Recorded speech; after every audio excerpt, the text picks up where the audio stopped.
The average American woman is 5 foot 5 inches tall. Lucky for us, Christy Pipkin has never been average. Small in stature, monumental in impact, Christy is standing tall by improving the lives of people in her community and across the globe. Guiding her along the way is her Girl Scout spirit. Christy is a storyteller, and there are few stories more remarkable than her own. Before MLK, JFK, and LBJ, there was Don Ellinger, Christy's dad and a true civil rights pioneer.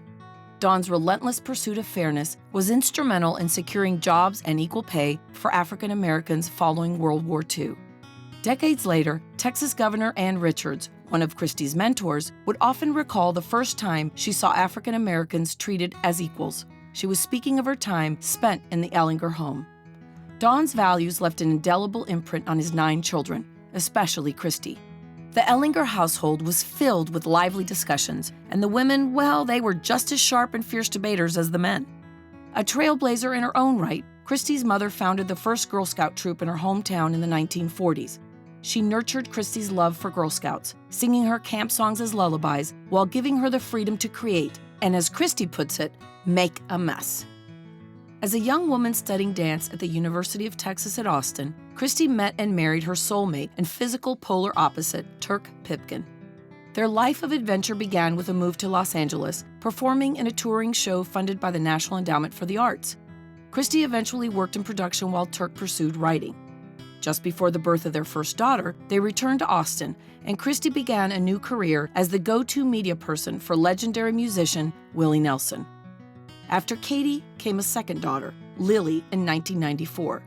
Turk, Christy, and their 2 guiding lights continued to love and grow until they were jolted by the news in 2000 that at age 40, Christy had breast cancer.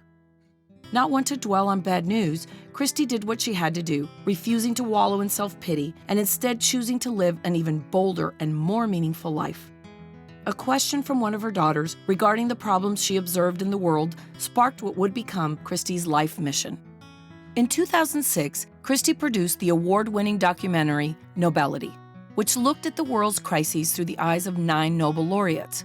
It also served as the catalyst for boots-on-the-ground work through the Nobelity Project, the nonprofit she and Turk founded after the film's release. As the project grew, the cancer returned. Faced with her own mortality, Christy knew she had to accept the illness as part of her life, but battled it with integrity and grace. Today, she's cancer-free. She and Turk soldiered on, rallying their many friends and admirers to raise funds to build the Mahiga Hope High School and Primary in Kenya, which includes classrooms, a science lab, a library, and a rainwater system that collects and purifies water so children don't have to walk miles only to find contaminated drinking water.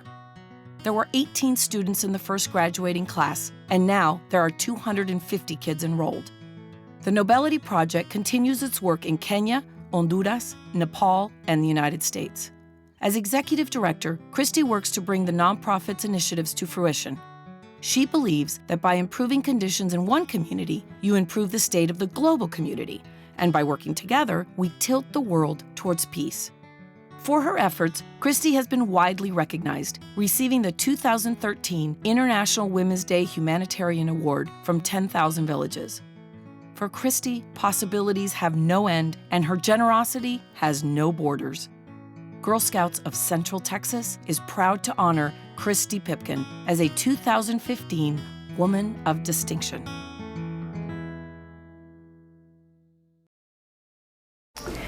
I work with girls all over the world, and it is amazing what happens when they get the opportunity to lead in their communities. It's the same in Austin, Texas, as it is in East Africa, and I am just honored to be a part of the work. I am one of 9 children, so we used to joke that my mother had her own Girl Scout troop because she was the lifelong Girl Scout leader.